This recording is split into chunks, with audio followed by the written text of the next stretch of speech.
વડોદરાથી મળી રહ્યા છે। ચાંદીપુરાના શંકાસ્પદ 7 કેસ નોંધાતા તંત્ર હરકતમાં આવ્યું છે। 7માંથી 3 દર્દીઓના ચાંદીપુરા વાયરસથી મોત નિપજ્યાની આશંકા છે। 2 દર્દીઓ હાલ એસએસજી હોસ્પિટલમાં આઈસીયુમાં સારવાર હેઠળ છે। 7 બાળકોના સેમ્પલ પુણેની લેબમાં ટેસ્ટિંગ માટે મોકલાયા। પંચમહાલ, ગોધરા અને છોટાઉદેપુરથી આ દર્દીઓ આવ્યા હતા। 1 થી 6 વર્ષ સુધીના શંકાસ્પદ દર્દીઓ જણાયા છે। એસએસજીમાં દર્દીઓમાં વધારો થશે અને અલગ વોર્ડની વ્યવસ્થા પણ કરાશે।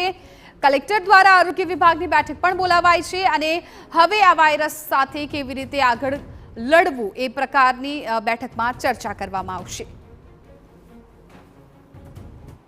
રાજ્યમાં બાળકોમાં ચાંદીપુરાના કેસમાં વધારો જોવા મળી રહ્યો છે, ત્યારે વડોદરાની એસએસજી હોસ્પિટલ ખાતે પણ અનેક શંકાસ્પદ કેસો નોંધાયા છે અને જેને લઈને બાળકોને દાખલ પણ કરવામાં આવ્યા છે। હાલ બાળરોગ વિભાગના હેડ ઓમ પ્રકાશ શુક્લા સર આપણી સાથે હાજર છે। સર, જે રીતે બાળકોમાં ચાંદીપુરાનો વાયરલ વધી રહ્યું છે, શું સિમ્ટમ્સ છે ને વડોદરાની અત્યારની શું પરિસ્થિતિ જોવા મળી છે? હું તો પહેલાં તમને કહું કે આ ચાંદીપુરા અત્યારે કહી ન શકાય। આ શંકાસ્પદ વાયરલ એન્કેફલાઇટિસના પેશન્ટો છે। હાલમાં અત્યારે આપણા એસએસજી ખાતે 7 પેશન્ટ દાખલ થયા હતા અને એ બધાની ઉંમર જે 1 વર્ષથી લઈને 6 વર્ષ સુધી હતી અને એ બધા પેશન્ટ્સ મોટાભાગના પંચમહાલ, ગોધરા, છોટાઉદેપુર એ વિસ્તારમાંથી આવતા હતા, જ્યાં મોટેભાગે માટીના ઘરો હોય અને ત્યાં જે સેન્ડફ્લાય એક જે આનું વેક્ટર છે જેના લીધે આ વાયરલ એન્કેફલાઇટિસ જે ચાંદીપુરામાં ખાસ કરીને એ વધે છે। પણ અત્યારે હાલમાં એને કહી ના શકાય કે આ ચાંદીપુરા છે। મોટે ભાગે આપણે સસ્પેક્ટેડ વાયરલ એન્કેફલાઇટિસ આ પેશન્ટને મૂકીએ અને એ પેશન્ટમાં જે લક્ષણો જોવા મળે છે એમાં યુઝ્યુઅલી ફીવર હોય છે, એટલે તાવ, અને સાથે સાથે ઝાડા ઉલટીનું પ્રમાણ હોય છે। અમુક પેશન્ટમાં હેડેક હોય છે અને પેટમાં દુખાવ હોય છે। અને આમાં કેવું છે કે રેપિડ પ્રોગ્રેસિવ ડિઝીઝ છે આ ચાંદીપુરમમાં અને પેશન્ટને એટલું બધું ટાઈમ નથી મળતું ઘણી વખત, તો એ જલ્દીથી વધારે બીમાર થઈ જાય છે અને આઈસીયુમાં દાખલ કરવું પડે છે આવા દર્દીઓને। અને અમુકને ખેંચ આવે છે અને અલ્ટર્ડ સેન્સોરિયમ એટલે જે ભાન છે એ ગુમાવી બેઠે છે।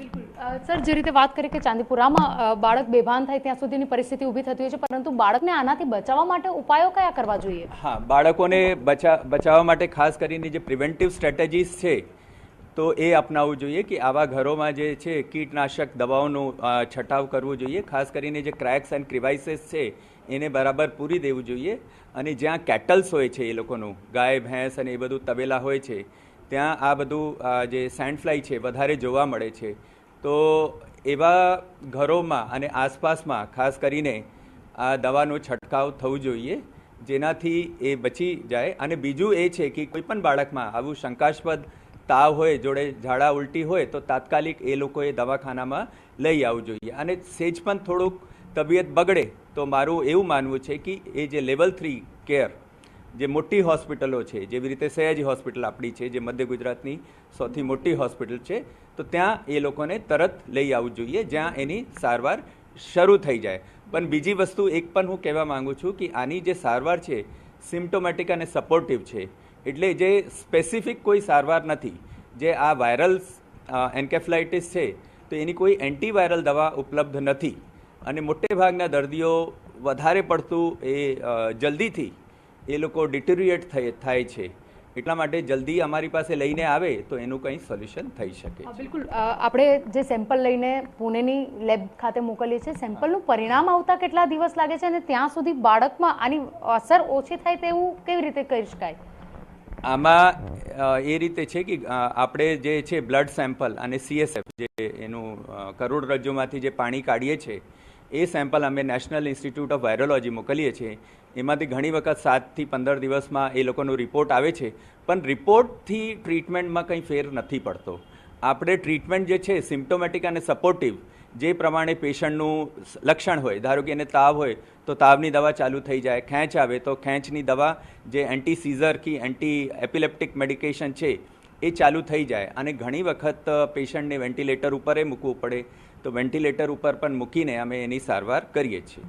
અત્યારે એસએસજી હોસ્પિટલના બાળરોગ વિભાગની અંદર કેટલા બાળકો આ પ્રકારના શંકાસ્પદ કેસથી દાખલ થયેલા છે અને તેઓની અત્યારની શું પરિસ્થિતિ છે? હા, આ અત્યારે જે છેલ્લા અઠવાડિયા છેલ્લા 15 દિવસમાં 7 બાળકો અહીંયા દાખલ થયા હતા, એમાં 3 બાળકો એક્સપાયર થઈ ગયા છે અને 2 બાળકો જે વોર્ડમાં શિફ્ટ થયા છે, એટલે એ સાજા થયા છે અને 2 બાળકો હજી પણ આઈસીયુમાં ટ્રીટમેન્ટ લે છે. બિલકુલ જે રીતે વાત કરી કે ચાંદીપુરા જે અત્યારે વધી રહ્યા છે તેને લઈને લોકોએ ગભરાવા કરતાં સાવચેત રહેવાની વધારે જરૂરિયાત છે, તો લોકોએ કયા પ્રકારથી સાવચેતી રાખવી જરૂરી બને છે આપના મતે? હા, એના સાવચેતી માટે તો બસ આ જ છે કે તમારે જે કોઈ પણ એક ફૂલ પેન્ટ અને ફૂલ શર્ટ પહેરે લોકો, તો એનાથી જે આ જે ચાંચડ છે અને આ જે મોસ્કિટોઝ છે એનાથી બચાવ થઈ શકે. ખાસ કરીને આ સેન્ડ ફ્લાયથી ફેલે છે, તો જે ગામડાઓમાં જે છોકરાઓ છે ખાસ કરીને એ લોકો ફૂલ શર્ટ ફૂલ પેન્ટ પહેરે